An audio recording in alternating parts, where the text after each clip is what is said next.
दोस्तों, एक ऐसा दौर जहां हर घटना एक इवेंट होती है और उस इवेंट का जो टाइम स्पैन है वो बहुत छोटा होता है। बहुत जल्दी वो इवेंट खत्म हो जाता है। कौन याद रखता है 4 साल पहले क्या हुआ?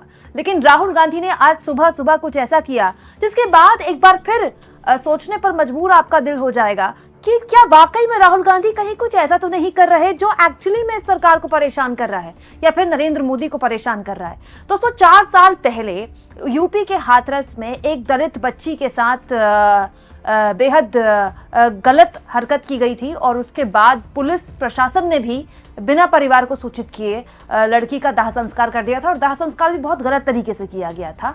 अन्याय हुआ लड़की के साथ, परिवार वालों ने न्याय की गुहार लगाई। मुझे याद है उस वक्त मैं एबीपी न्यूज़ में थी, एक रिपोर्टर के तौर पर भी मैंने करीब 3 दिन उसी हाथरस के गांव में बिताए, परिवार वालों के साथ बिताए। लेकिन वक्त बदला, हालात बदले और हर कोई उस परिवार को भूल गया। लेकिन आज सुबह राहुल गांधी उस परिवार के बीच पहुंच गए, परिवार से पूछने के लिए कि 4 साल पहले मैं आया था, 4 साल बाद भी आपके हालात में कुछ परिवर्तन हुआ कि नहीं हुआ। दोस्तों, हम एक ऐसे दौर में जी रहे हैं जहां हर खबर का एक टाइम स्पैन होता है।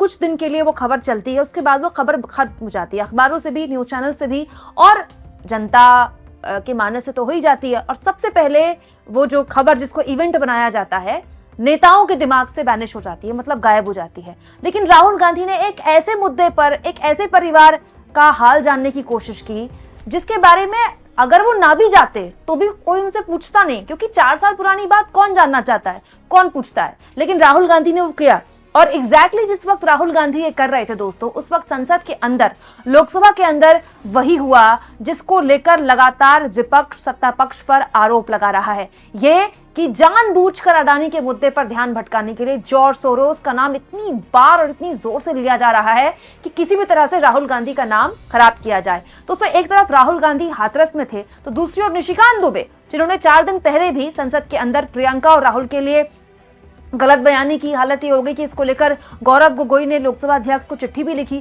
कि इस कमेंट को हटाया जाए। फिर से निशिकांत दुबे खड़े हुए और उन्होंने वही बात बोली जो वो पहले बोल चुके हैं, जॉर्ज सोरोस के राहुल गांधी के लिंक को लेकर। बड़ी बात और बड़ा सवाल तो दोस्तों सत्ता पक्ष पर ही अब खड़ा होता है कि जितने परेशान सत्ता पक्ष के लोग हैं राहुल गांधी और जॉर्ज सोरोस के लिंक को लेकर, वो केवल संसद में बयानबाजी करते रहेंगे क्या? चेयरमैन सर, कांग्रेस से राहुल गांधी से मेरे 10 सवाल है और ये 10 सवाल पिछले 4 दिन से विपक्ष बोलने नहीं दे रहा है। सबसे पहला सवाल ये है कि एफडीएल एपी जो कश्मीर को अलग देश मानता है, उसके साथ राजीव गांधी फाउंडेशन के सोनिया गांधी के साथ क्या संबंध है जिसको सोरोस फंड करता है? सोनिया और सोरोस का रिश्ता क्या है? दूसरा सर, नाम्बियर कमेटी की रिपोर्ट ये कहती है 150 करोड़ का घोटाला सैम पित्रोदा ने किया। ओवरसीज फ्रेंड्स ऑफ कांग्रेस का वो चेयरमैन है, वो ग्लोबल नॉलेज इनिशिएटिव चलाता है जिसको सोरोस पैसा देता है, जिसको यूएसएड पैसा देती है। और राहुल गांधी के अमेरिका दौरे का सारा खर्चा global knowledge initiative Sam Pitroda देता है। ये खालिस्तानियों से मिलता है, ये कश्मीर तोड़ने वालों से मिलता है। सैम पित्रोदा, राहुल गांधी, सोरोस और ग्लोबल नॉलेज इनिशिएटिव का संबंध क्या है? तीसरा सर, 2004 में सोरोस यहां आया, 2009 में सोरोस यहां आया, उसने बॉम्बे स्टॉक एक्सचेंज में 5% स्टेक लिया। 2010 से लेके 2014 तक पूरा शेयर मार्केट से सोरोस पैसा लेता रहा। वो गांधी फैमिली से मिला। सोरोस और गांधी फैमिली का संबंध क्या है? मेरा चौथा सवाल सर, राजीव गांधी फाउंडेशन को सबसे ज्यादा पैसा सोरोस ने दिया। सोरोस जो है मनोज भार्गव, हंस फाउंडेशन और रॉकफेलर फाउंडेशन और किंगन टच के साथ ब्लैक मनी को व्हाइट मनी कर रहा है।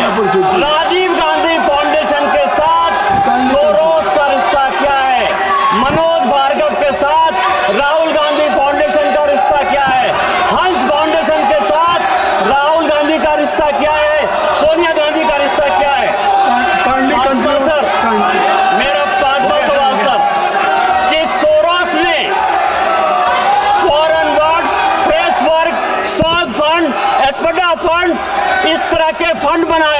वो सारे कांग्रेस के 300 लोगों को, कांग्रेस पार्टी के 300 लोगों को उसने जो है स्टार्टअप के नाम पर पैसा दिया है।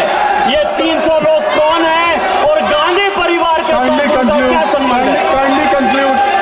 मेरा पांचवा प्रश्न है सर कि भारत जोड़ो यात्रा में सलील शेट्टी गया था। भारत जोड़ो यात्रा में कांग्रेस ने कितना पैसा खर्चा किया और सोरोस फाउंडेशन सभा की कार्रवाई 1 बजे के लिए स्थगित की जाती है। दोस्तों मैं तो कहती हूँ राहुल गांधी पर अगर जॉर्ज सोरोस के इतने गंभीर आरोप है और जॉर्ज सोरोस इतना बड़ा भारत विरोधी है तो सबसे पहले तो राहुल गांधी को जेल में डालो। भाई बात ठीक है ना, राहुल गांधी अगर भारत को डिस्टेबलाइज करना चाहते हैं, भारत को बदनाम करना चाहते हैं, भारत की बदनामी करना चाहते हैं, भारत सरकार को गिराना चाहते हैं, तो भाई ये तो देश विरोधी बात है। तो राहुल गांधी को जेल में क्यों नहीं डालती सरकार? लेकिन राहुल गांधी कहाँ है? राहुल गांधी इस वक्त हाथरस के पीड़ित परिवार से मिलने गए कि ये पूछने के लिए कि 4 साल पहले मैं आया था, अब तो आप लोग ठीक हैं, आपको कोई मदद मिली कि नहीं मिली। दोस्तों राहुल गांधी हाथरस गए तब कांग्रेस की तरफ से ये चिट्ठी जारी की गई। दरअसल ये चिट्ठी पीड़ित परिवार ने राहुल गांधी को लिखी थी इस गुहार के साथ कि उनसे जो वादे किए गए थे वो अब तक अधूरे हैं और पीड़ित परिवार अब भी न्याय की मांग कर रहा है। इस चिट्ठी के बाद ही राहुल गांधी पीड़ित परिवार से मिलने गए। वहीं दूसरी ओर संसद में राहुल गांधी की गैर मौजूदगी का बिल्कुल असर विपक्ष ने पड़ने नहीं दिया। जबरदस्त तरीके से संसद परिसर के बाहर कुछ इस तरह से इंडिया गठबंधन यानी कि कांग्रेस और इंडिया गठबंधन के बाकी सांसदों ने उसी मुद्दे को लेकर विरोध किया जिसको लेकर राहुल गांधी की अगुवाई में पिछले कई दिनों से संसद परिसर में विरोध प्रदर्शन हो रहा है।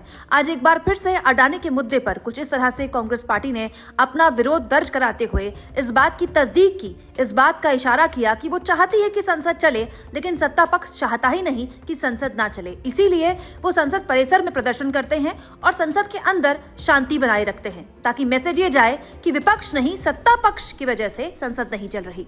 दोस्तों राहुल गांधी के जॉर्ज सोरोस के साथ लिंक भी बीजेपी ने तभी ढूंढे जब राहुल गांधी ने अडानी के मुद्दे पर बात की। हैरानी इस बात की है कि अगर बीजेपी को लगता है कि राहुल गांधी के लिंक हैं या गांधी परिवार के या सोनिया गांधी के लिंक है जॉर्ज सोरोस के साथ और जॉर्ज सोरोस ने पैसा दिया है गांधी परिवार को, तो फिर ये आरोप लगाने के लिए बीजेपी गौतम अडानी की गिरफ्तारी का वारंट निकलने का इंतजार क्यों कर रही थी?